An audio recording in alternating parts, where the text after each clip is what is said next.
Hey, what is up guys? It is ClashWithDill here, and today I'm bringing to you guys one of the best wars that we have ever had. As you can see, we did lose by 3 stars, but these guys definitely deserve the win that they pulled off by 3 stars. They are one of the only clans that have beat us without sandboxing and cheating their way out of everything. So as you can see, they did 3-star a lot of our bases, but we also did 3-star a lot of their bases.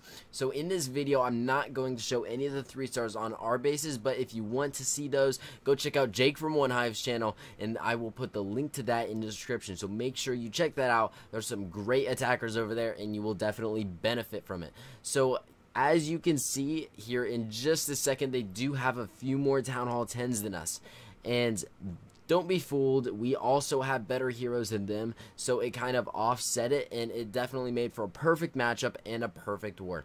So I'm going to get into some of our 3-star attacks, and they are just amazing. Some of our guys just really beasted it up right here towards the end, and it just made an awesome war. So as you can see, this guy's doing a go-ho on a nearly max Town Hall 9. So he's going to lure out the clan castle and also activate one of 2 double giant bombs. So that is going to be great for him. Something that his hogs does not have to worry about running into. So he's going to deploy his golem and his kill squad up here at the top just to try to push in and get that queen out of the way. Also get the clan castle out of the way, so that way his hogs do not have to worry about it. He's probably going to deploy his hogs. Yeah, he is. Pretty fast here, so that way he can just get them in there and get those defenses out of the way so his king and queen stay alive for a little bit longer, just to help speed things up and get through this base faster.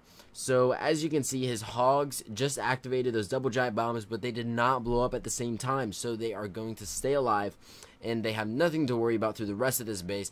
Plenty of healing spells down. He has none left, but that's not going to matter. All there is left is a few archer towers and a wizard tower. So he did save a few wizards for the end just to deploy around the base, and that definitely helped him out. And I definitely recommend saving cleanup troops for the end, especially when you're doing these type of attacks, because most of the time when you're losing one of these attacks, if you clear the defenses, you will probably run out of time if you don't save cleanup troops. So you definitely want to save a few wizards for the end so you can just deploy them around the base. So as you can see, that's just wrapping it up for this excellent Town Hall 9 attack, and it was definitely a clutch attack right there. It was our highest 3-star, I think, for this war, so it was definitely just a great overall attack. He really didn't do anything wrong. It was just perfectly executed.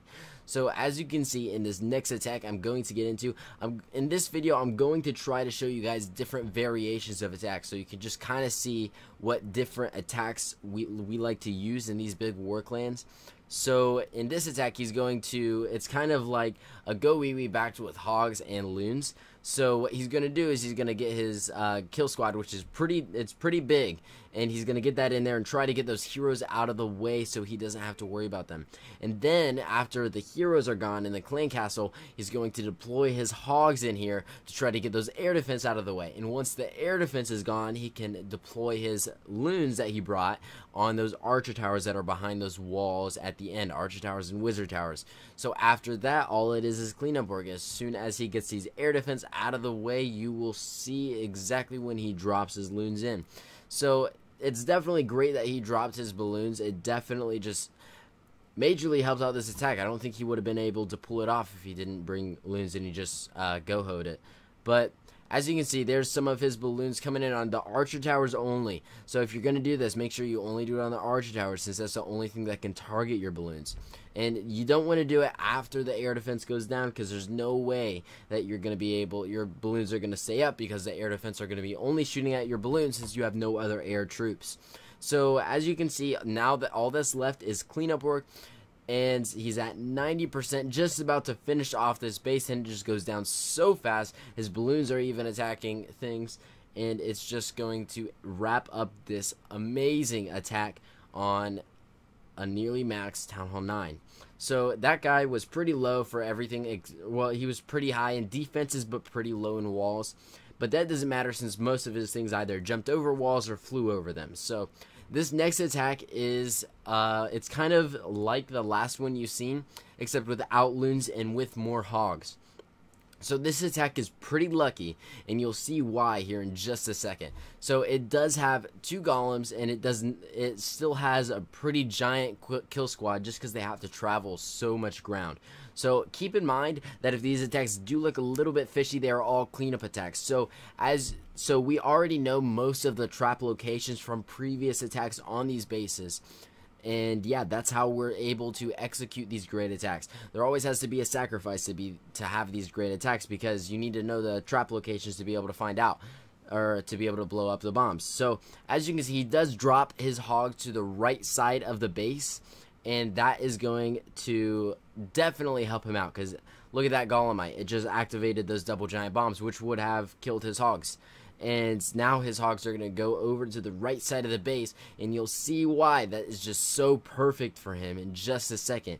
So see those witches down by that bottom wither tower? They're going to activate these double giant bombs that are down there that would have one-shotted his hogs, and he would have had no chance of 3-starring this base if his troops did not activate those before his hogs got to. And as you can see, they were just about to get to it, but his witches blew it up, so he is just fine. His hogs are, there's not very many of them left. There is some skeleton traps on them, but they are going to get through the rest of these defenses, and he still has some wizards left. His queen still has her ability, so it's going to just be perfect. He's at 74%, and he still has a minute left in this attack, so he has plenty of time just to clean up this base, and all that's left is cleanup squad.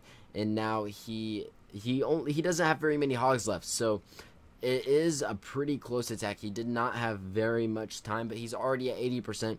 His queen is not being stupid. She's not attacking walls. She's actually running through it, surprisingly, because she never does that. There's some witches and there's some skeletons up at the top. Now the wizard's being retarded and attacking a wall, but that's okay. There's still some skeletons and 1 hog rider up there, 1 or 2, and up there attacking things, and his queen is still alive, being awesome, and that gold storage is going to go down for the last building.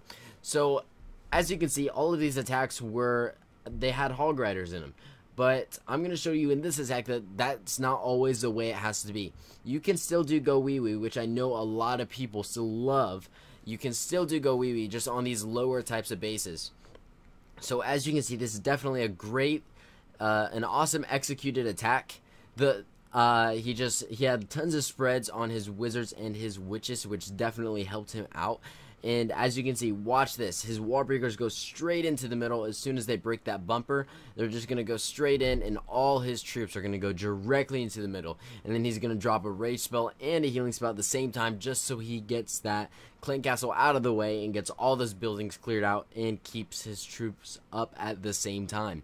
So with Go Wee Wee, I like to bring 2 rage and 2 healing, and so does this guy, because it definitely does help you out, because you don't really need a lightning spell, just because your witches can take out the clan castle so fast. It's not really like Go Wipe, where you do need a lightning spell because your P.E.K.K.A.s hit so slow, but your skeletons can really just go through that clan castle, especially under rage, really fast.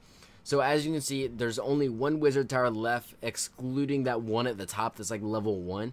So his troops are not really taking too much damage since he has Go Wee Wee. It just takes forever. There is 2 mortars, but that shouldn't be too much of a problem since he's under a healing spell right now. He still has 1 rage spell, and he's saving that pretty late into the match. He did save a few wizards, which is definitely going to help him out in the end. He did drop 1 on that low-level archer tower, which helped him out a little bit up at the top. There is a witch up there and a few wizards. Those are going around the base, hopefully going to take out those cannons that are just sitting outside those walls. And there's also a few archer towers left behind these walls, but you'll see how those go down in just a little bit. So he is going to drop a healing spell, or not a healing spell, a rage spell right up here, just to help speed up his troops and help get through this space, because he does not have much time left at this point. He has to hurry up and get through. He does have some golems left, which is going to cause him to win this attack. If he didn't have those golems left, there's no way he would have had enough health just to go through all these defenses, just because there were so many.